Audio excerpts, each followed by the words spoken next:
Hey there, and welcome to the Deep Dive. Today we're taking on a topic that's become absolutely foundational in the world of modern web development, and frankly, a bit of a superhero when it comes to catching pesky bugs before they ever make it to your users. We're diving deep into TypeScript. For this deep dive, you've given us a fantastic set of sources, a comprehensive Q&A document on TypeScript essentials. It's packed with definitions, comparisons, and insights into why this language is so powerful. Our mission today is to unpack these concepts, making sense of the jargon and highlighting the practical benefits of each feature. We're going to explore everything from its core philosophy to its most advanced type transformations, giving you a truly holistic understanding. Indeed. And TypeScript, in essence, is JavaScript with added capabilities, primarily its robust type system. Understanding these core concepts from your sources is key, really, to appreciating how it enhances code reliability, maintainability, and scalability, especially in large-scale applications. It's about building more predictable and resilient software, reducing those unforeseen issues that can plague complex projects. The beauty lies in how it empowers developers to think more rigorously about their data and operations, shifting potential problems from runtime, back into development time. So let's start at the very beginning. For anyone who's already familiar with JavaScript, which I imagine many of our listeners are, the question naturally arises: why? Why did the development world decide we needed another layer on top of JavaScript? What exactly is TypeScript? And maybe more importantly, what fundamental problems does it solve that plain old JavaScript often leaves unaddressed? That's a critical question, yeah. And it gets right to the heart of TypeScript's value proposition. At its core, TypeScript is what we call a superset of JavaScript. This means any valid JavaScript code is also valid TypeScript code, which is a huge plus for adoption. What it adds is an optional but incredibly powerful static type system, along with features like interfaces, generics, access modifiers, things that are pretty common in more traditional object-oriented languages. The primary problem it tackles, it stems directly from JavaScript's dynamic nature. See, in JavaScript, variable types are determined at runtime. You could, declare a variable as a string, and then later, maybe inadvertently, assign a number to it. JavaScript wouldn't complain, not until that variable was used in a context that expected a string, which often happens way down the execution path, maybe even, in production. Ouch. Okay, so static typing is the core here. You mentioned it helps detect errors early at what you call compile time. What does that actually imply for developers day to day? Are we talking about thinking differently before we even write a line of code? Or is it just catching mistakes faster with some fancy tooling? It's definitely both, but that shift in mindset, it's profound. Static typing means you're either explicitly declaring or TypeScript is inferring the expected types for your variables, function parameters, return values, all before the code even runs in a browser or Node.js. This forces you, or rather encourages you, to be more explicit, more intentional about the shape of your data and the contracts between different parts of your code. For instance, if you define a function that expects a user object, say, with a name and email property, TypeScript will immediately flag any call to that function where the argument doesn't match that exact structure. Okay. It's like having a detailed blueprint for a construction project, instead of waiting for a pipe to burst after the building is half finished because, oops, you connected it to a wire. Right. Been there, metaphorically speaking. Static typing helps you spot that misconnection on paper, right? Long before any physical work begins. This proactive approach to error detection, it's a fundamental departure from, typical JavaScript development workflows. I really like that analogy. So static typing is like having a detailed blueprint that catches errors. Say, using a pipe where a wire should go before you even start building. You can see the mismatch on paper, catch it during the design phase.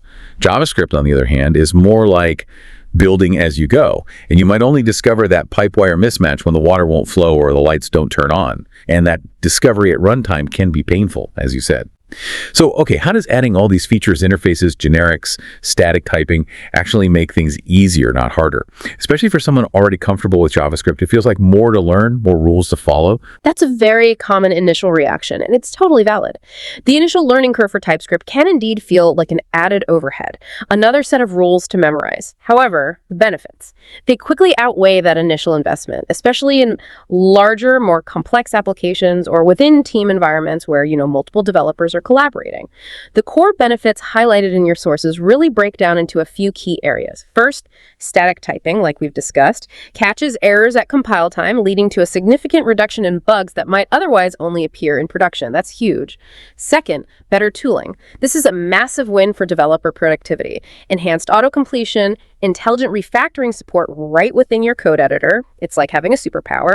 And third, things like interfaces and generics. These features vastly improve code structure and reusability, leading to what we call early error detection, which significantly reduces those pesky runtime errors. Okay, I can definitely see how early error detection would be a massive win. Can you elaborate a bit more on that compile time versus runtime error distinction? Because that really seems like the crux of the why. What's the cost difference, really, in catching an error during development versus when a user encounters it? I mean, beyond just the immediate fix itself. Oh, the cost difference is truly monumental. It impacts not just the development teams, but frankly, the entire business.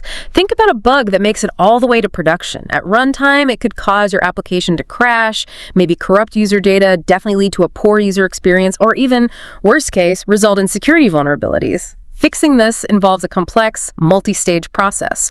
First, identifying the bug, often from user reports or monitoring, which means it's already caused damage. Right, the damage is done. Exactly. Then reproducing it, debugging it, which can be tricky, developing a fix, testing that fix rigorously, and finally deploying it to production. This whole process can take hours, days, sometimes even weeks. And beyond the direct engineering hours, there's the cost of lost user trust, potential financial losses if the application is critical, and the ripple effect on your brand reputation. It adds up fast. Now, compare that to catching an error at compile time. With TypeScript, your IDE, your code editor like VS Code, it immediately flags the issue as you're typing the code. The moment you make a type-related mistake, a little red squiggle appears. The compiler basically yells at you. Yeah, the squiggles. It's often a fix that takes seconds, correcting a misspelling, adding a missing property, maybe checking for null. This proactive detection prevents the bug from ever leaving your local machine. It saves immense time, resources, and frankly, reputation damage. It's like finding a typo in a critical document while you're drafting it versus having it printed in a million copies and then realizing the mistake only after distribution. The latter is exponentially more costly and embarrassing. That makes perfect sense. It's a fundamental shift in the economics of software development, really. And what about the developer experience you mentioned? Better tooling sounds nice, but how does it practically boost productivity and confidence on a day-to-day basis? It's not just about coding faster, is it? Oh, it's absolutely transformative, and it goes far beyond just speed. With TypeScript, your IDE becomes incredibly intelligent because it understands the types of your variables, your objects, your function signatures. It provides remarkably accurate autocompletion. When you type user, for instance, it'll instantly suggest first name, last name, email, based on the defined user type. You don't have to constantly refer back to documentation or jump to a definition or try to remember every single property name. This vastly reduces cognitive load, minimizes typos, and speeds up the coding flow. It just feels smoother. Furthermore, refactoring, the process of restructuring code without changing its external behavior becomes much, much safer, and you feel more confident doing it. If you decide to rename a property within an interface, TypeScript can often automatically update all references across your entire code base, or at least warn you precisely where updates are needed. Wow. In a large JavaScript project, refactoring can be, terrifying. It often involves manual, error-prone find and replace across many files, just hoping you didn't miss anything. Yeah, hoping and praying. Exactly.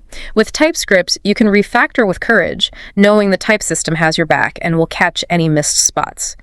This confidence allows developers to move faster, be more experimental, and ultimately deliver higher quality code more efficiently.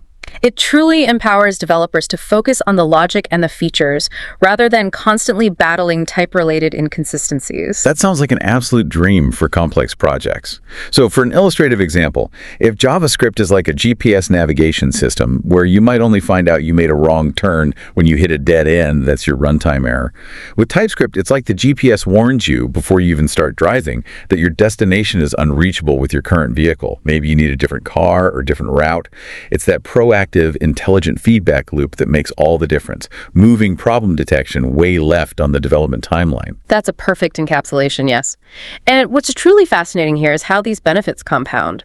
They lead to not just more robust software, but also significantly less debugging time. And that translates directly to substantial business value and, honestly, happier, more productive development teams. When developers spend less time chasing elusive runtime bugs, they can focus more on building new features, innovating, improving the product. This proactive approach to error prevention fundamentally changes the development workflow, making it less reactive and more strategic. It's not just about fixing bugs faster, it's about building a foundation where fewer critical bugs exist in the first place. Okay, so TypeScript is all about types.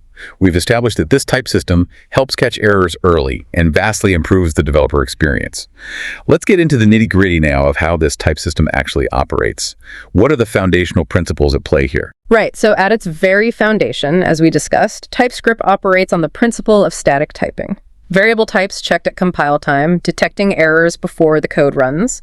But, and this is important, TypeScript isn't rigidly verbose like some traditional static languages can be. It's actually quite smart and developer-friendly, largely thanks to a concept called type inference. Type inference. Okay, that sounds like a bit of magic. So TypeScript can figure things out on its own without me constantly explicitly declaring every single type.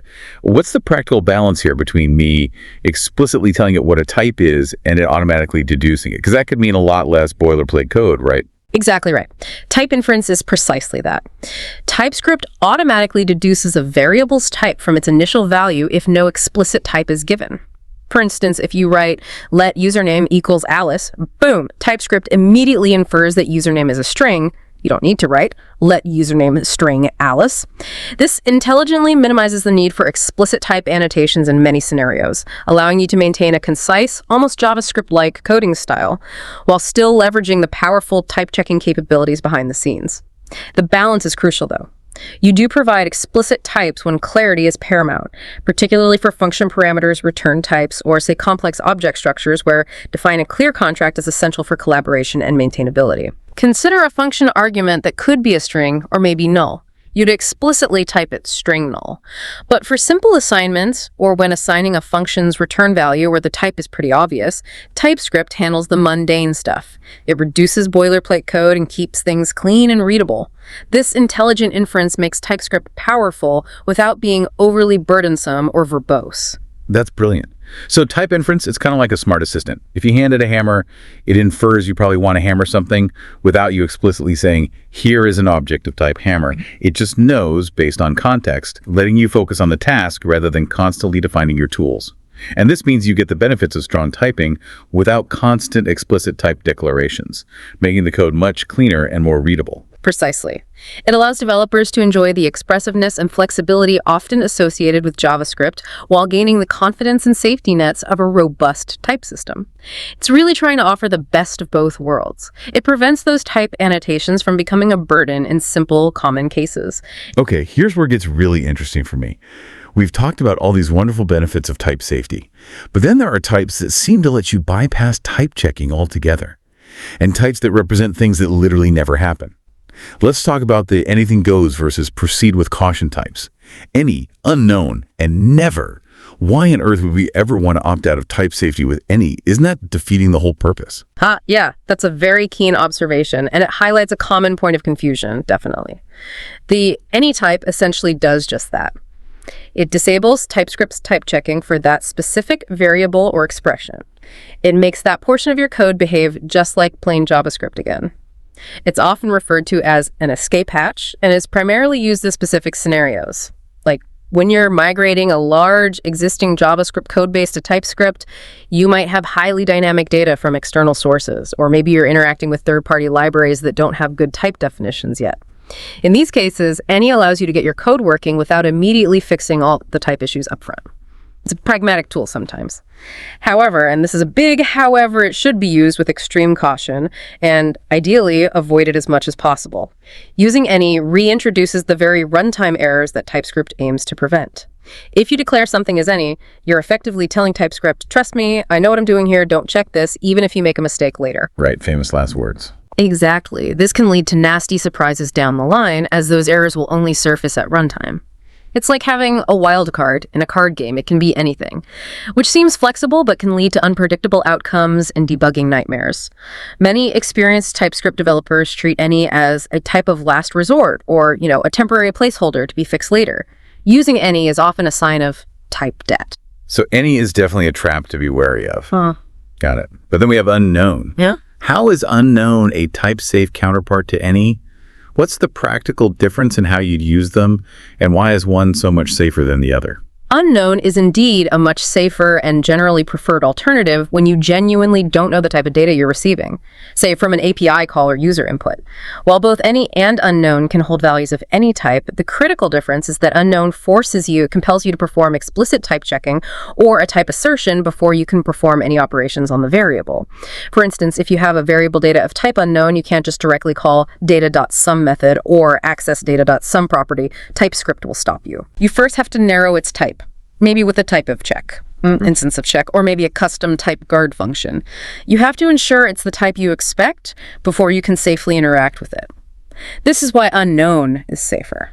It explicitly requires the developer to handle the unknown nature of the data, promoting more robust and error-resistant code. You are forced to consider potential types and handle them appropriately. It's like that mystery box analogy again. With any, you just blindly reach in and hope for the best. Risky. With unknown, you know something is in it, but you're forced to open it and inspect it, perform those type checks before you can safely use whatever might be inside. This discipline dramatically reduces the chances of unexpected runtime errors. That makes unknown sound much more responsible, much more deliberate. Okay. And then there's never, this one sounds very philosophical, values that never occur. What's its practical utility in real-world code? It feels like something out of a theoretical computer science paper, honestly. It does sound a bit abstract, but the never type has incredibly practical applications, believe it or not. It represents values that literally never occur or functions that never return. So yes, technically it's the return type for functions that either always throw an error and thus never complete successfully, or functions that contain an infinite loop. But its most powerful use, particularly for type safety, is in something called exhaustive type checking, especially with what are known as discriminated unions. Okay, discriminated unions and exhaustive checking. Unpack that a bit. Sure. Imagine you have a set of distinct types combined in a union, like type shape equals square, circle, triangle. Each shape might have a common kind property, kind square, kind circle, etc. That's the discriminator. Now you're writing a switch statement or a series of if-else blocks to handle each shape based on its kind. If you've covered all possible cases, square, circle, triangle, you can add a default case. In that default case, you attempt to assign the remaining type, which should be nothing if you handled everything, to a variable typed as never. Now, here's the magic. If you later add a new shape, say pentagon, to your shape union type, but forget to handle it in your switch statement, TypeScript will give you a compile time error in that default block. Because it can't assign pentagon, the unhandled type, to never. Never means this code path is impossible. If you reach it with a valid type like pentagon, something's wrong. This ensures that all cases are always explicitly handled. It's a powerful safety net, guaranteeing your logic always accounts for all possible data variations defined in your union. So yeah, it's for situations that are literally impossible to reach a normal program flow, like a road that always leads to a cliff, or that function that just throws an error and stops execution entirely. That's fascinating. It's like using the type system to enforce logical completeness. This raises an important point about intentionality in code, doesn't it? Any sort of implies a lack of care, or maybe a temporary measure. Unknown implies caution and the need for future handling, and never explicitly defines an impossible state. These choices significantly impact code quality, pushing developers to be more deliberate about how they handle data and potential errors. It's not just about what a type is, but what it means for how the code should behave. And I imagine that intentionality has huge payoffs in large, complex systems. Are there common scenarios where a developer might unintentionally fall into using any and then experience the negative consequences you mentioned? Oh, absolutely. A very common unintentional use of any happens when fetching data from an external API without a predefined type structure or interface. Developers might fetch data and then immediately assign the JSON response to a variable without explicitly typing it, or they might just implicitly trust a library's default return type, which sometimes, unfortunately, defaults to any. For example, just doing const data, await fetch in shape is then res.rest.json without an explicit type for data. TypeScript might just infer any. It doesn't know the shape. Okay, and the consequence? The consequence is, well, later in the code, you might write something like data.users s0.firstname.22 uppercase. That might seem fine. Maybe it worked during testing. But what if the API sometimes returns an error object instead? Or an empty array? Or what if the property is actually first name, not first name? With any, TypeScript won't warn you about any of that. It just shrugs. You only discover the classic type error. Cannot read properties of undefined reading to uppercase when a user encounters it in production. It's a perfect example of silently deferring a problem that TypeScript could have caught immediately if you'd used unknown or defined an interface. It leads directly to a much more expensive runtime bug. Unknown would have forced you to do checks, like if type of data, null and in users in data, before trying to access properties, making the potential issues visible right up front during development. Okay, so beyond just individual variable types, TypeScript gives us these powerful tools to define the structure of our data and organize our code in really meaningful ways. You used the analogy earlier. If you're building a house, you need blueprints. In TypeScript, that's often where interfaces come in. How exactly do they serve as these foundational blueprints for our data? That's an excellent analogy, and it holds up well. Interfaces in TypeScript are powerful constructs specifically for defining the shape of an object. They specify the names of properties and their corresponding types that an object must have to conform to that interface. But more than just defining structure, interfaces act as vital contracts within your codebase. Think of them as formal agreements. They ensure that any object claiming to implement that interface adheres to a specific, agreed-upon structure. This is incredibly vital for team collaboration, especially in large projects, and also for ensuring API consistency. Imagine you have a user interface defined as, say, interface, user yabet number, name.string, email.string. Any function or class that expects a user object will then be guaranteed by TypeScript at compile time to receive an object with those exact properties and types. If a developer tries to pass an object missing the email property or maybe has id as a string instead of a number, TypeScript will immediately flag it. Error. Okay, instant feedback. Exactly. This clarity and enforcement prevent a whole class of bugs related to mismatched data shapes and greatly improves code readability and maintainability. It's like that job description for an object we talked about. It lists the skills, the properties, and the required types that an object must have to get the job within your system. No ambiguity. So interfaces are like these rigid contracts ensuring consistency. Makes sense. But your sources also mention type aliases and point out some key differences. They note that type aliases can represent unions, intersections, and primitives, and importantly, can't be reopened for declaration merging. What's the practical difference between interfaces and type aliases then? And when would I choose one over the other? Because honestly, at first glance, they often seem to do very similar things, especially for basic objects. You're right. For defining basic object shapes, interfaces and type aliases often appear interchangeable. It's a common point of confusion. However, their differences become significant in more advanced scenarios, especially when you're designing libraries or working on very large applications. The primary distinction centers around two concepts: extensibility and declaration merging. Interfaces can be extended using the extends keyword. This means one interface can inherit properties from another. It promotes reusability in object hierarchies and is a very common pattern in object-oriented design. For example, interface admin user extends user admin level .number is perfectly clear and standard. You're building on the user contract. More uniquely, interfaces support declaration merging. This is quite special to interfaces. If you declare an interface with the same name multiple times within your code base, even across different files, TypeScript will automatically combine all those declarations into a single unified definition. Oh, interesting. So you can add to an interface later. Exactly. This is incredibly powerful for scenarios like augmenting existing types from third-party libraries. For instance, maybe adding custom properties to the global window object or standard HTML element interfaces, or just splitting large interface definitions across multiple files for better organization. Type aliases, on the other hand, created with the type keyword, are arguably more versatile for representing complex type compositions right off the bat. They can represent union types, string number, intersection types, type A and type B, and they can even provide a new name to any type, including primitive types like type username string or literal types. However, they cannot be extended using extends in the same way interfaces can, though you can achieve similar results with intersection types like type admin user, user admin level nothing. And crucially, they do not support declaration merging. They are effectively closed after their initial definition. Once you define type mytype and malaria, you can't later add more properties to mytype by simply declaring it again elsewhere. Okay, so that's a key difference. Interfaces are open for extension and merging. Type aliases are closed. Generally, yes. So the rule of thumb is often, if you're defining the shape of an object that might be extended by others or might need to be augmented later, especially common with library types, an interface is typically the preferred choice due to its extensibility and merging capabilities. If you're creating a union, an intersection, or just giving a more semantic name to a primitive, literal, or complex composed type, a type alias is usually your tool. That distinction with declaration merging is really important. I can see that, especially for library authors or when you need to add functionality to existing types without modifying their original source code.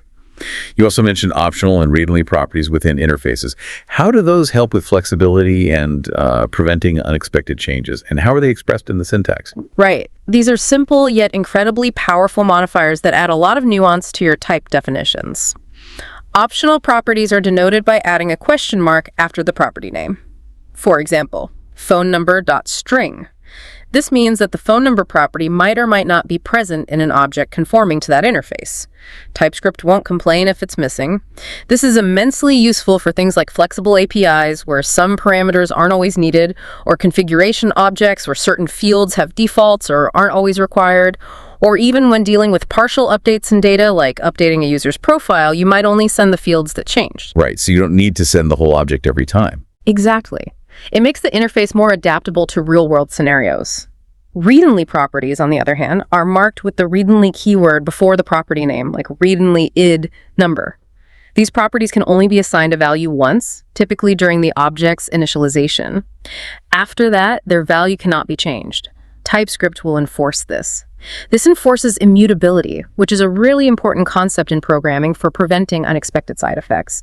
It makes code easier to reason about, enhances predictability, especially in concurrent or reactive programming contexts where state changes can get complicated. If a property represents something that should never change after it's initially set, like a unique ID, read-only communicates that intent clearly, and the compiler strictly enforces it. So going back to the job description analogy, an optional property is like a preferred but not required skill. A read-only property is like a core skill you learn once and can't unlearn. It's set in stone and provides a guarantee about the data's constancy. That's a great way to put it. And what's fascinating here is this nuanced distinction between interfaces and type aliases and how they complement each other. They cover a wide spectrum of type definition needs. While they often appear similar, their differing capabilities for extension and merging really guide their best use cases, especially in large code bases or when designing public APIs. Knowing when to use each can significantly impact the long-term maintainability, extensibility, and clarity of your code. It allows developers to choose the right tool for the right job, leading to more robust and adaptable software systems overall. Okay, so beyond interfaces and type aliases for shaping data, TypeScript also fully embraces object-oriented programming concepts, giving us classes. For those familiar with other OOP languages like Java or C#, classes might feel more familiar territory than interfaces sometimes. How do classes integrate with TypeScript's type system? And what specific features does TypeScript add to classes that might surprise a pure JavaScript developer? Right. Classes in TypeScript serve as blueprints for creating objects, much like in traditional object-oriented languages. They offer a way to bundle data, properties, and behavior methods together. TypeScript significantly enhances JavaScript's existing class syntax with strong type checking and explicit support for various OOP principles, making them first-class citizens within the type system. A core feature, of course, is inheritance. This allows a class, often called a child or subclass, to extend another class, the parent or superclass. The child class inherits the parent's properties and methods, unless they are private, promoting significant code reuse and establishing clear hierarchical relationships between different parts of your application.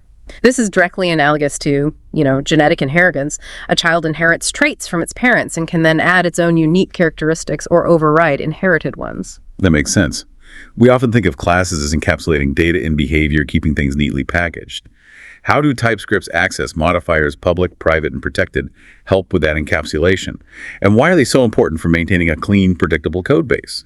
Access modifiers are absolutely crucial for controlling the visibility and accessibility of class members. They directly support the core OOP principle of encapsulation, which is all about hiding internal complexity and protecting internal state. By default, all members and TypeScript classes are public. This means properties and methods are accessible from anywhere, both inside the class instance itself and from outside code that uses the instance. It's the least restrictive level. Private members, however, are a real game changer for true encapsulation, something JavaScript didn't natively have for a long time. Private members are strictly only accessible from within the class definition itself. They cannot be accessed or modified from outside the class instance, nor can they be accessed by subclasses that inherit from the class. Okay, truly internal. Exactly. This is a powerful way to encapsulate internal state and helper logic, ensuring that specific parts of your object can only be manipulated in controlled ways, usually through designated public methods, getter setters, or other operations. This prevents external code from inadvertently or maliciously altering an object's internal state, leading to more predictable and robust behavior. Protected is sort of a middle ground. Protected members are accessible within the class itself and also from any of its subclasses, but they are not accessible from outside code. This is useful for members that are part of the class's internal implementation details, but also need to be shared or customizable within the inheritance hierarchy.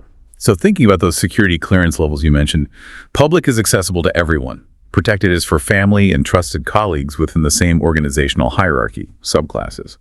And private is for your eyes only, strictly for internal mechanisms that external code should never, ever touch. Precisely.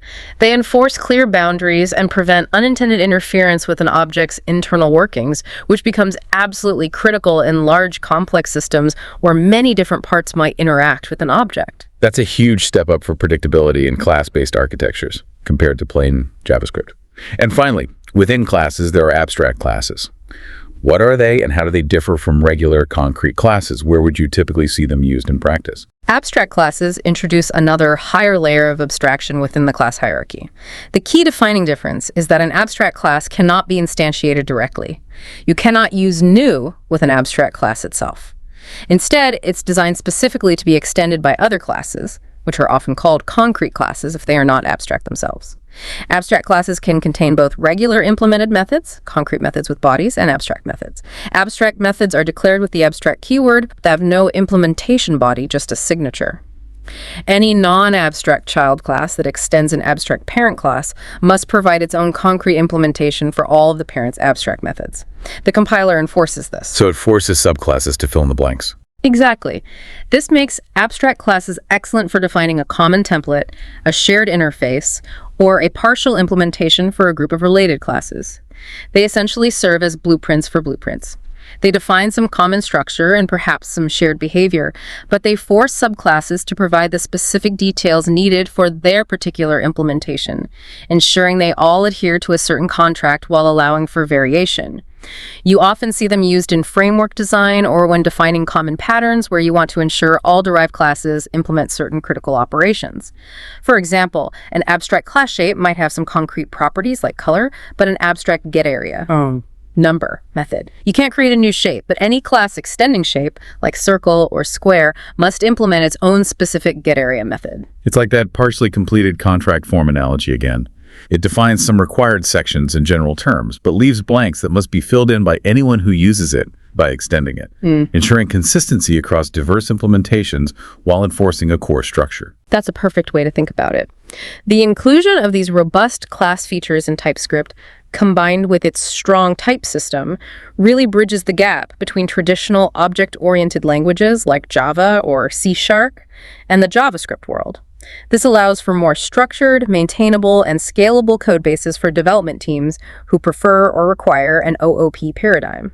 It provides a familiar and powerful way to organize complex logic, especially for larger applications or libraries designed with an object-oriented approach, bringing enterprise-grade architecture patterns more readily into the JavaScript ecosystem. Okay, now let's dive into some of TypeScript's more sophisticated features. These are the tools that allow for incredible flexibility and power in defining types, often going far beyond basic type checking. They really make TypeScript sing when you're building reusable and adaptable code. First up, generics. I love this concept. Ever wish you could write a piece of code once and have it work perfectly with any type of data while still being completely type-safe? That's the promise of generics, right? What exactly do they let us do, and why are they so foundational for building robust libraries and components? Generics are absolutely a cornerstone, yes. Foundational for building truly flexible, robust, and reusable APIs and components in TypeScript. They allow you to create functions, classes, and interfaces that can operate on a variety of data types without sacrificing that precious type safety. Imagine you want to write a simple function that just returns the first element of an array, a common task. Without generics, you'd have a few suboptimal choices. You could specify a concrete type, like function get first number, but then it only works for number arrays. Right, you'd need get first string, get first user, lots of duplication. Exactly. Or you could use any, like function get first any array. That works for any array type, but you completely lose type safety. The function returns any, so TypeScript has no idea what you actually got back. With generics, you can write it like this. Function get first, t undefined, return a as e. Here, t introduces a type variable. Think of it as a placeholder for a type that will be determined later. When you call get first, 1, 2, 3, TypeScript intelligently infers that t is number for this specific call. When you call get first, a, b, c, t becomes string. The function works correctly for any type t, and crucially, TypeScript remembers the specific type t you're working with for that call. It ensures that if you pass an array of numbers, the return type is understood as number undefined. If you try to assign the result to, say, a Boolean variable, you'll get a compile time error. Safety maintained. So if you think of a generic container like a simple box without generics, you might have to make a string box, a number box, a user box, and so on for each type of item you want to store. Tedious. But with generics, you make one generic box T that can hold anything. And when you decide to put strings in it, TypeScript remembers it's now a box of strings, box string, and ensures you only put strings in and only get strings out, or whatever the box's methods return.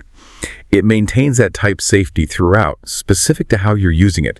That's incredibly powerful for building libraries that need to be universally applicable, yet strictly typed. Precisely. They allowed for powerful abstractions without compromising on the compile time safety that TypeScript provides. This is critical for writing code that is both highly reusable and highly reliable.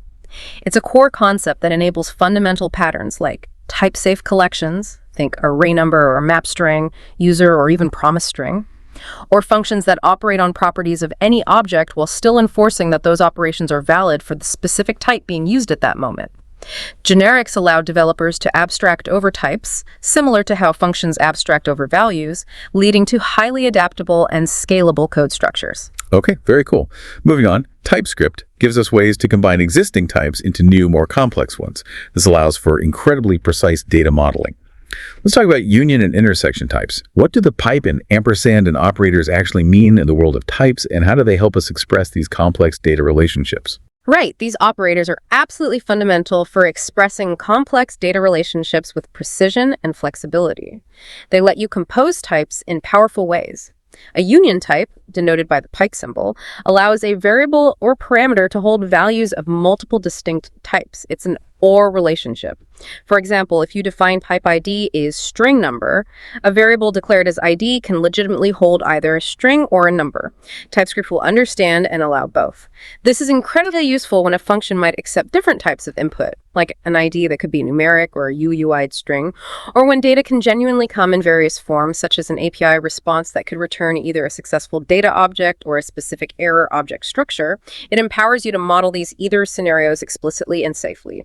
You often need to use type guards, like type of instance of, later to figure out which type you currently have before operating on it. Okay, so the union is like a multi-tool that could be either a screwdriver or a wrench at any given time. It performs different functions based on the specific type it currently holds, but, its overall potential capabilities are one of those options. That's a good analogy. And an intersection type, using the ampersand, that combines types in a fundamentally different way. It's an A and D relationship. Right, it sounds like it combines them, requiring everything. Yes, exactly. An intersection type combines multiple types into one new type that requires the object to have all properties from all of the combined types present simultaneously. So if you have a person type defined as name.string, age.number, and an address type defined as street.string, city.string, an intersection type, like type contact info, person, and address, would create a new type that requires an object to have name, age, street, and city properties. All of them must be there. It's not an either situation like a union, it's an all of these combined scenario. This is incredibly powerful for modeling complex entities that have multiple facets, or for implementing patterns like mixins, where you combine functionalities from different sources into a single type. So using your earlier example, an intersection type is like ordering a coffee with milk and sugar. You need all three components present to fulfill that specific order. If anyone is missing, it's not the correct combined thing. Perfect analogy. These powerful combinators, union and intersection, allow us to describe highly specific and nuanced data structures that would be cumbersome or perhaps even impossible to express clearly otherwise. They lead to much clearer intent and more accurate modeling of real-world entities and data flows within our code. Okay, we've seen how to define types and combine them. But what if you want to transform an existing type into a new one? Maybe make all its properties optional, or pick out just a few specific properties, or even conditionally change types based on some logic. TypeScript has some incredibly powerful tools for this, which feel almost magical at first glance. Utility types, map types, and conditional types. Let's start with utility types. What are they, and what are some common ones that developers reach for all the time? Utility types are fantastic. They're like a ready-made library of common type transformations built directly into TypeScript itself. They save you from having to write these common patterns manually over and over again. They simplify frequent type manipulation scenarios, allowing you to derive new types from existing ones concisely and robustly, promoting consistency. Your sources mention some of the most popular ones: partial T, pick T, K, omit K, and there are others like read and lay, required T, record K, T, etc. Let's look at partial T. It takes an existing type T and makes all of its properties optional, adding the modifier. This is immensely useful for scenarios like creating update functions or handling patch requests, where you only want to allow modifying a subset of an object's properties. For example, if you have interface user ad.number, name.string, email.string, then partial user results in the type ad.number, name.string, email.string.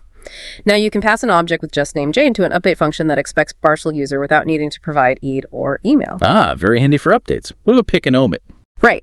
Pick ATIT allows you to construct a new type by selecting only a specific subset of properties from an existing type T. The K part is a union of the literal key names you want to keep. So if you wanted a type that only contained a user's name and email, you'd use pick user name email. This would result in the type name, not string, email.string. Very useful for creating smaller, focused types from larger ones. Omit T, K does the exact opposite. It constructs a type by taking all properties from T except for those specified in K. So omit user, id, would give you name.string, email.string, effectively removing the id property. Okay, so they're like pre-made templates or filters for modifying existing data blueprints, making common transformations concise and type-safe without redefining everything from scratch. Exactly. They are a huge productivity booster and help keep type definitions DRY. Don't repeat yourself. So utility types are like a readily available toolbox for common type manipulations. What about map types then? They sound more general purpose, maybe like you're building your own custom type transformations. That's a good way to think about it. Map types provide a more general and incredibly powerful mechanism to transform properties of an existing type by iterating over its keys programmatically. The syntax P in KT might look a bit daunting at first, but it essentially means for every property name P that exists in a set of keys, K, where K is often derived from something like key of some type, create a new property P whose type is determined by some transformation T. For example, you could use a map type to take an existing interface and make all of its properties read-only, or make them all optional, or even change their types entirely, perhaps mapping them all to Boolean or wrapping them in promise.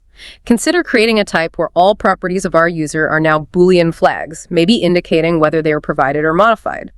Type user presence, this is automatically generate the type ID Boolean, name.boolean, email.boolean. TypeScript iterates through key of user, ID name email, and applies the Boolean type to each. Wow, okay.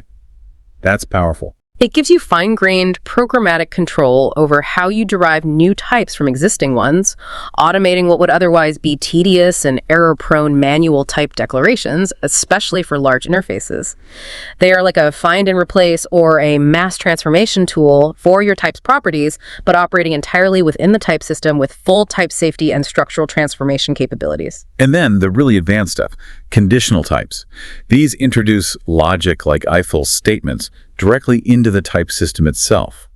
That sounds incredibly advanced, almost like programming within the type system. How do they work? And what sorts of complex problems do they solve that the other type features can't quite handle? Conditional types are definitely where TypeScript's type system truly becomes programmable, allowing for incredibly sophisticated type derivations based on relationships between types.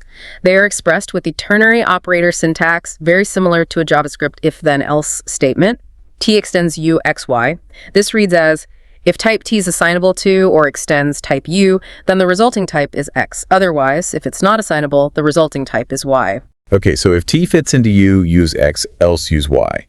But for types. Precisely. This ability to introduce if-then-else logic at the type level enables incredibly dynamic and precise type influence. It's especially crucial when designing advanced type-safe functions or generic libraries that need to adapt their return types or argument types based on complex conditions related to the input types. For example, you could define a type that unwraps an array type. If the input T is an array, like string, it returns the type of its elements, string. Otherwise, if T is not an array, it just returns T itself. The type might look something like this. Type unwrap array T extends infer U.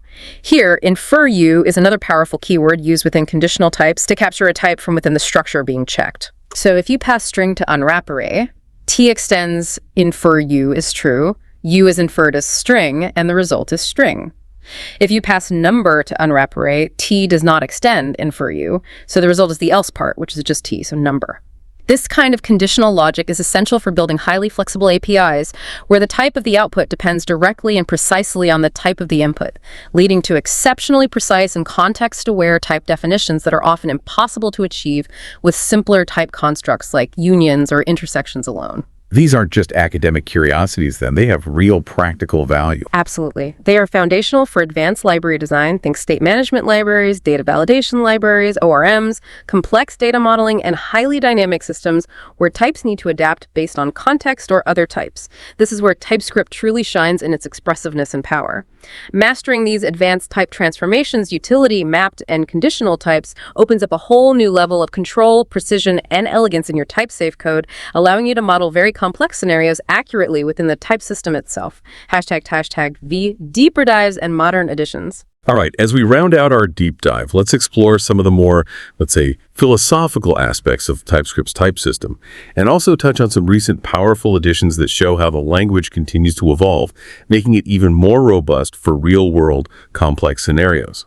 This is a core concept that often surprises people coming from other languages, especially nominally typed ones like Java or C#. TypeScript has a specific philosophy about how types are considered compatible. It's called structural typing, often referred to colloquially as duck typing. What does it actually mean for how TypeScript treats different types, and how does it influence common JavaScript patterns and interoperability? Yes, structural typing is a fundamental aspect of TypeScript and often a key differentiator. It means that TypeScript determines type compatibility based primarily on the shape or structure of types, rather than their explicit names or declarations of inheritance. If two types happen to have the same set of properties, and the types of those properties are compatible, then TypeScript considers the types themselves compatible, regardless of whether they were explicitly declared to be related or given the same name. It adheres strictly to that classic duck typing analogy. If it walks like a duck and quacks like a duck, then for all practical purposes, it is a duck. So it cares about the properties, not the name tag. Exactly. This means you don't necessarily need explicit implements keywords for interfaces in the same rigid way you might in other languages. If an object simply has the right shapes, the right properties with the right types, it is considered to implement that interface structurally. TypeScript is okay with it. This influences JavaScript development significantly because JavaScript itself is dynamically typed and inherently operates on structure. You access properties, you don't usually check formal type names at runtime. TypeScript's choice aligns perfectly with JavaScript's flexible nature, allowing for much easier interoperability with existing JavaScript code, which has no explicit types, and promoting a more fluid, often less verbose type system compared to nominal systems.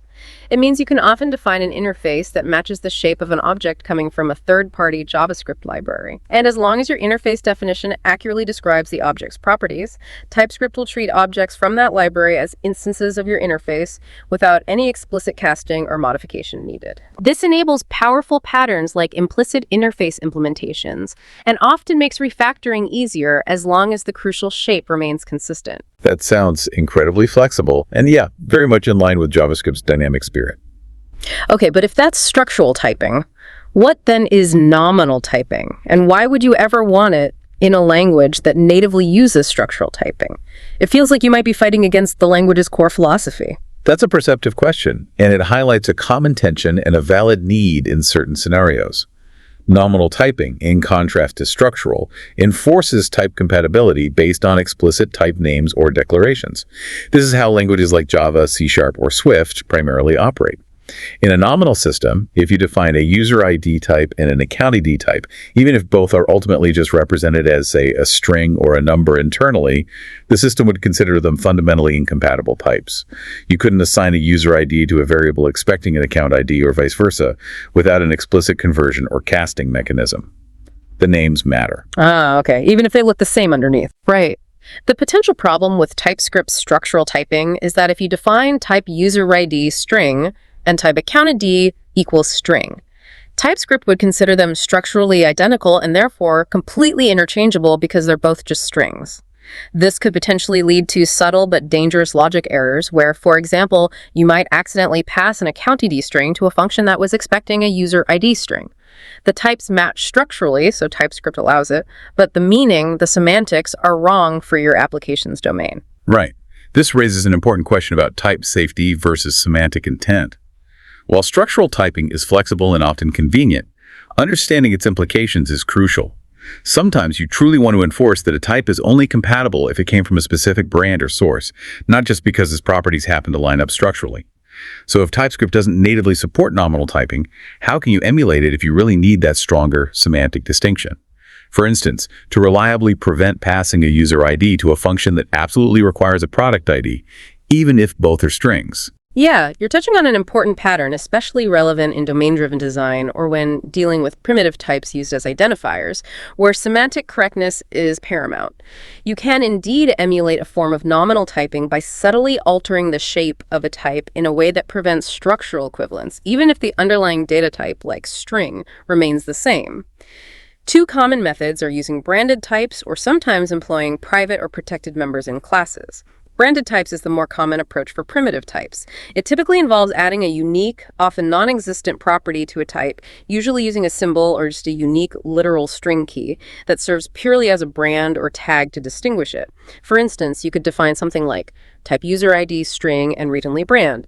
User ID type productID string on a read-only brand, productID is producted. Now, even though both user ID and producted are fundamentally strings, due to the intersection, TypeScript will treat them as incompatible because their overall shapes are different. They each have a unique phantom brand property. You typically need helper functions to explicitly cast a plain string to a user ID or product duty, making the creation and usage of these branded types intentional. Clever. So you add a fake property just to make the shapes different. Essentially, yes. It's a compile time trick.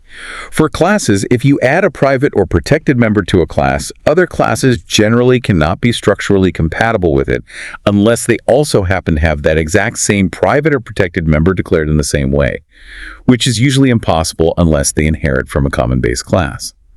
Since private members can't be externally accessed or easily compared, this effectively creates a nominal distinction because the shape required for compatibility includes an internal, inaccessible component unique to that class or its hierarchy. These workarounds allow developers to inject nominal safety where it's truly critical, like distinguishing different kinds of IDs, complementing TypeScript's default structural behavior when needed. That's a really neat set of workarounds for those specific cases where you need stricter identity and domain-level type distinctions. Okay, shifting gears slightly, let's look at some relatively modern additions to TypeScript that further refine the developer experience and help catch more subtle bugs. The satisfies operator and the override keyword. What do these bring to the table? They sound useful. They are excellent examples, yes, of how TypeScript continues to evolve based on real-world developer feedback, adding highly requested features that make large-scale development safer and more intuitive. The satisfies operator, introduced in TypeScript 4.9, addresses a common and sometimes annoying pain point developers faced when trying to validate complex object literals against a type without losing the specific literal type information of the object itself. Previously, if you wanted to ensure an object strictly conformed to a type, you'd often have to explicitly annotate it with that type, like const config, my config value. The problem was that this explicit type annotation would often widen or over-constrain the inferred type of the config object itself. You would lose valuable specific literal type information, like knowing prop is specifically value, not just string, which could be useful later on. Okay, so you got the check, but lost some detail. Right. Satisfies lets you have both. It lets you say, this expression satisfies the requirements of this type, so please check it. But don't change its inferred type when you're done checking. This is incredibly useful for validating things like configuration objects or defining objects with specific literal values without losing those specific literal types. For instance, if you have type color red, blue, green, and type config, primary, color, secondary, color, you might define const app config primary dark satisfies config. Without satisfies, if you annotated app config as config, you'd lose the theme dark property from its inferred type. With satisfies, TypeScript checks that app-config has a primary property matching color, but it still infers the type of app-config as primary, allowing you to safely access app-config.beam later.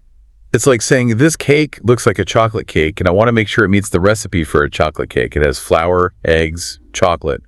But I still want to call it my amazing dessert because that's its true name, and it might have other unique qualities like sprinkles beyond just being a chocolate cake. That's a fantastic analogy for it. Validation without loss of specificity. That makes satisfies a really subtle but powerful addition for maintaining type fidelity while still getting essential validation. And the override keyword, that sounds like it's definitely related to class inheritance, maybe helping prevent accidental mistakes when overriding methods. It is, exactly. And it's a powerful safeguard against a common and sometimes very hard to debug class of bugs in inheritance hierarchies. The override keyword, which typically requires enabling the no implicit override compiler flag to enforce its use, explicitly marks a method in a subclass as intending to override a method from its parent class. Without override, if you intended to override a parent method, say render, but you accidentally misspelled its name in the child class, e.g. you wrote render, or maybe you gave it a slightly different signature, different parameters, TypeScript would often just treat your render method as a brand new method defined only on the child class. It wouldn't connect it to the parent's render method at all. Ooh, and the parent's method might still get called unexpectedly. Exactly. This could lead to subtle bugs where your intended override doesn't actually happen and the parent's original behavior persists, or you get unexpected behavior because you now have two similar but distinct methods. The override keyword makes the developer's intention crystal clear to both the compiler and any other developers reading the code. If you mark a method with override, but it doesn't actually override an existing compatible method from a parent class because of a typo, or the parent method was removed or renamed, or its signature changed incompatibly, TypeScript will give you an immediate compile time error. This prevents these silent failures and makes the relationship between parent and child methods explicit and rigorously enforced. It's like adding a replaces version 1.2 tag to a new version of a critical document everyone knows it's meant to supersede the old one, preventing confusion and ensuring the correct version is always referenced and used. These two features, satisfies and override, are perfect examples of how TypeScript continually refines its capabilities to catch more sophisticated errors right at compile time and improve overall code clarity and maintainability for large evolving projects. Okay, excellent. Now, beyond types and classes themselves, TypeScript also influences how we organize our code, which is absolutely crucial for large projects to stay manageable.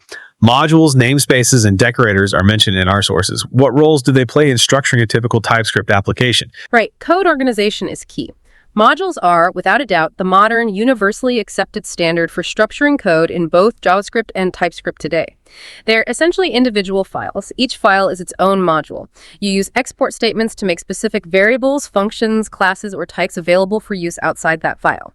Then in other files, you use import statements to bring in the specific things you need from other modules.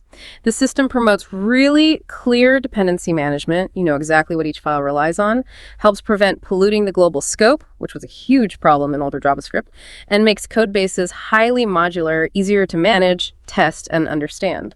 It's also fundamental for build tools to perform optimizations like tree shaking, removing unused code, and efficient bundling. It's the primary way virtually all modern JavaScript and TypeScript applications are structured, aligning with the ECMAScript standard. Namespaces, on the other hand, using the namespace keyword, are an older TypeScript-specific way to group related code. They essentially create a single global object that contains the grouped code, primarily as a way to avoid naming collisions in the global scope. You might see them in older TypeScript code bases, or sometimes when dealing with code designed to run directly in browsers without a module bundler. However, they are largely considered a legacy feature in modern TypeScript development. They have been almost entirely replaced by ES6 modules, the import-export system, as the preferred method for code organization. Modules offer superior dependency management, better tooling support, especially for bundling and code splitting, and are directly aligned with the JavaScript standard, making code more portable. The shift from namespaces to modules reflect the broader industry trend towards more explicit and granular dependency management, which significantly enhances code clarity and reduces potential conflicts, especially in large projects. Okay, so modules are the way to go now. What about decorators? They have that symbol syntax and seem to pop up a lot in frameworks like Angular or Nest.js. What exactly are they, and how do they fit into this organizational or structural puzzle? Decorators are a different beast altogether.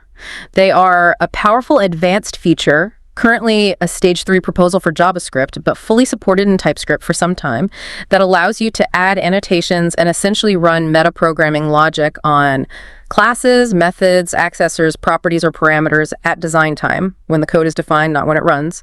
They're essentially functions prefixed with at that are called with information about the decorated declaration, allowing the decorator function to observe, modify, or even replace the declaration itself. Metaprogramming sounds complex. It can be, but it enables very elegant patterns. You often see them used extensively in frameworks for tasks that cut across multiple parts of an application. These are often called cross-cutting concerns. Examples include dependency injection, like marking a class with @injectable so a framework knows how to create and provide instances of it, adding logging or performance monitoring automatically to methods at log execution time, defining API routes in web frameworks at get users, or attaching validation rules or database mapping information at column at uazim. While you don't have to use them, they provide a concise, declarative way to add this kind of behavior or configuration to your code without cluttering the core logic of the class or method itself. They help separate these concerns cleanly. They allow for elegant abstractions and can significantly reduce boilerplate code by applying common behavior or metadata through a simple annotation, making the code more readable and maintainable, especially in the context of large-scale, framework-driven applications where these patterns are common. Right, so they're like attaching special instructions or capabilities to parts of your code in a very clean way. Okay, just a few more powerful concepts that really round out TypeScript's toolkit, showcasing its breadth and precision. We have the key of operator, type assertions, again, but worth a careful look, declaration merging, revisiting its power, enums, this parameter, and the substitutability principle. That's quite a list, but let's try to give each its due.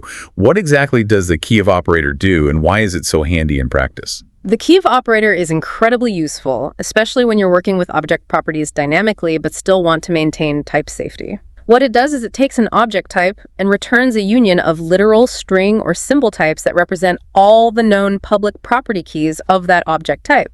For example, if you have our person type again, interface, person name.string, age, Then the type key of person would resolve literally to the union type name, age. A type mate of the key names. Exactly. This is invaluable when writing generic functions that might need to access a property based on a key name passed as an argument. You can constrain that key argument to be key of the object type, ensuring that the provided key name actually exists on the object.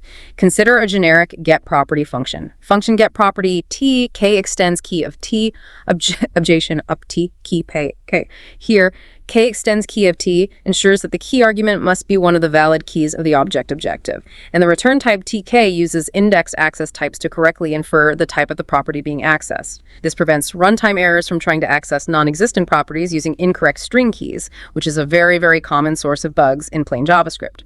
Keyif brings compile time safety to dynamic property access.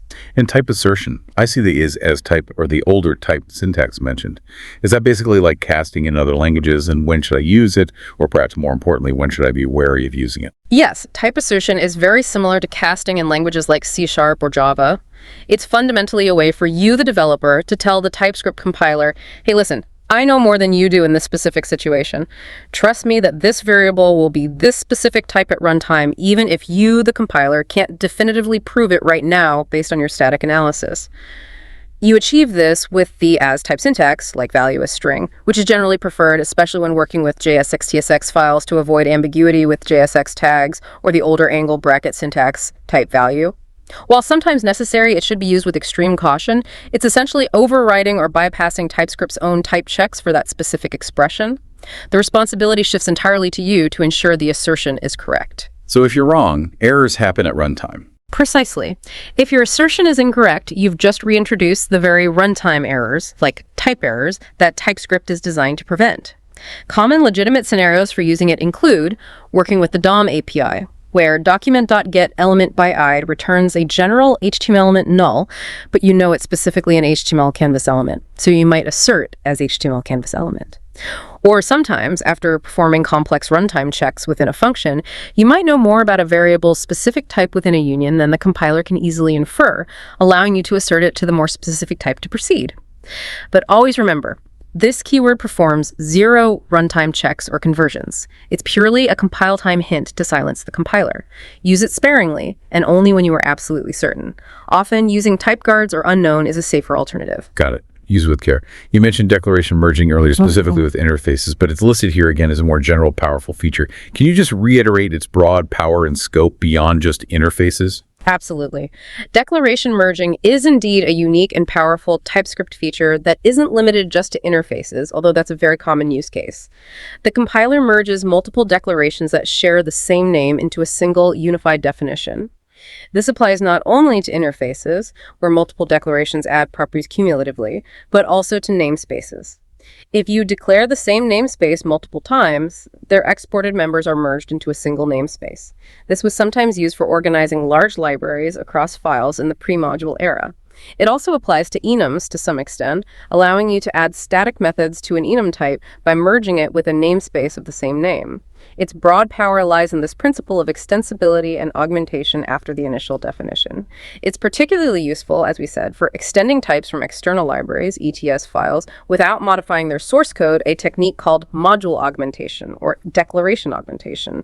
This is invaluable for adding custom properties or methods to types defined in a node modules package, tailoring them to your application's needs. It also allows library authors or teams to split large definitions, like complex interfaces or namespaces, across multiple files for better organization, while ensuring they are treated as a single logical unit by the compiler and consumers.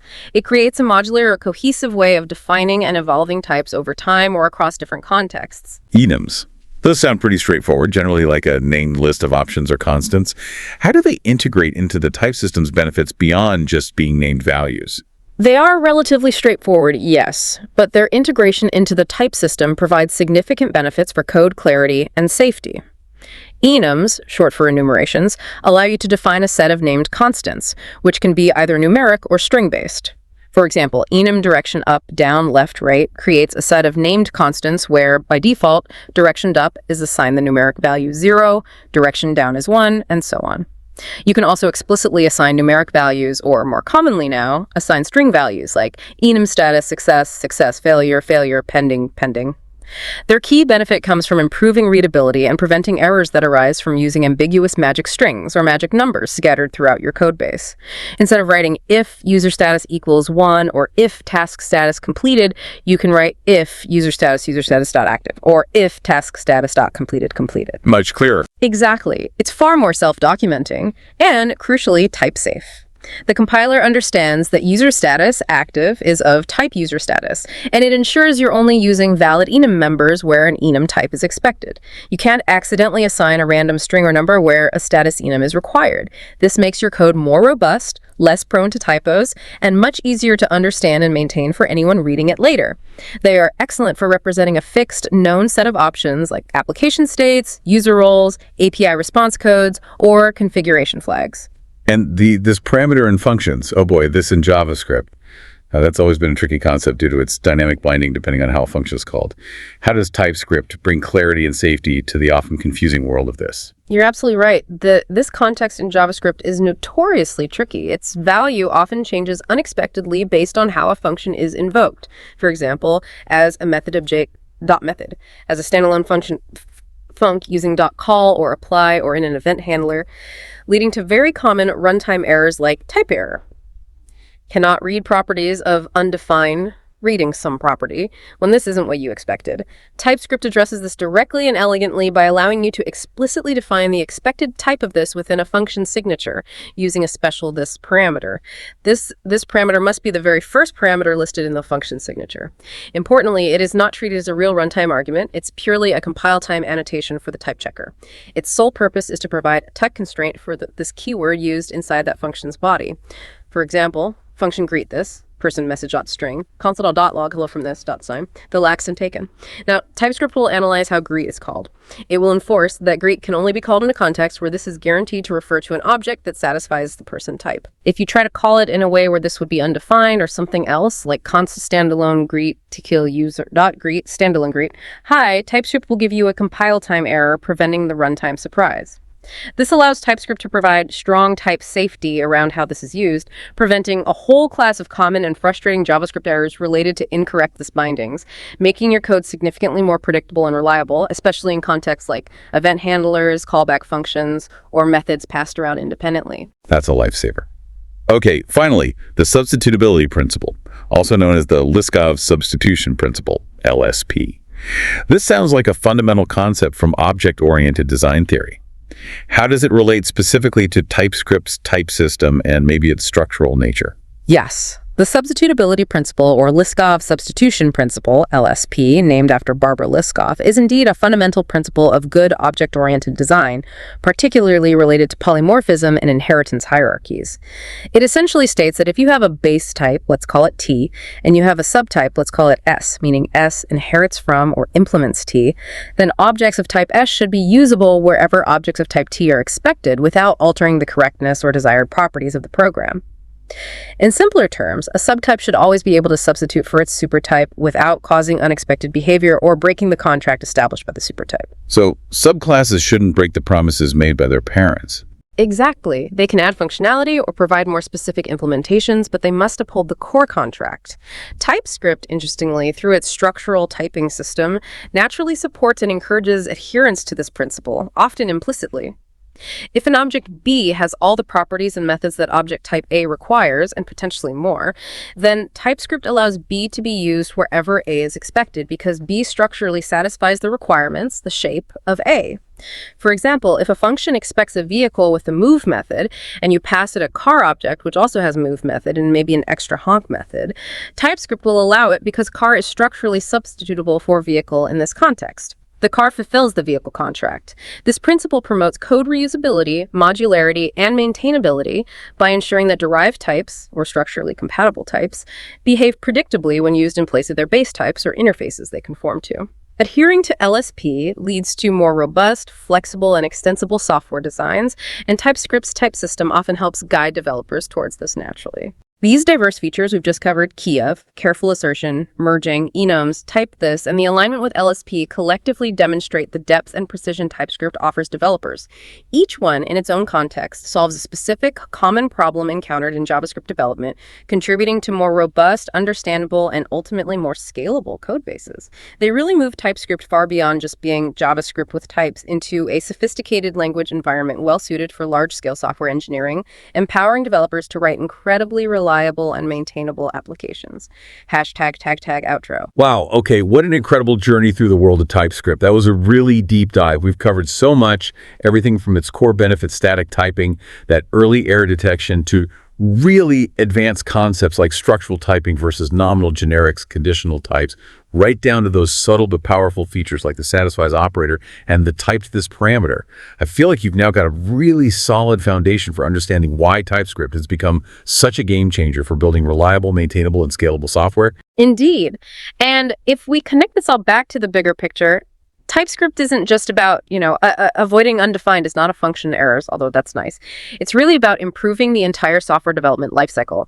It enhances collaboration among developers by establishing those clear contracts and interfaces we talked about. It dramatically simplifies refactoring complex code because the compiler has your back.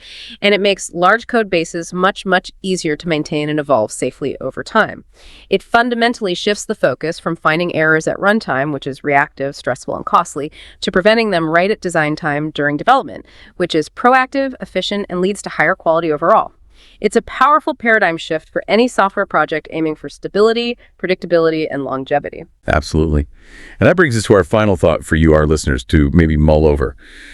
Considering TypeScript's fundamental emphasis on structural typing, that duck typing principle, and its powerful ability to infer types without constant explicit annotations, how might this philosophy challenge or perhaps complement your approach to problem solving and information organization in any system you work with, even those without explicit type systems, maybe even outside of programming entirely? Does knowing about these concepts, focusing on shape, structure, and intent, rather than just explicit labels or names, make you think differently about how you organize, validate, and ensure the consistency of information in other contexts? Something to think about.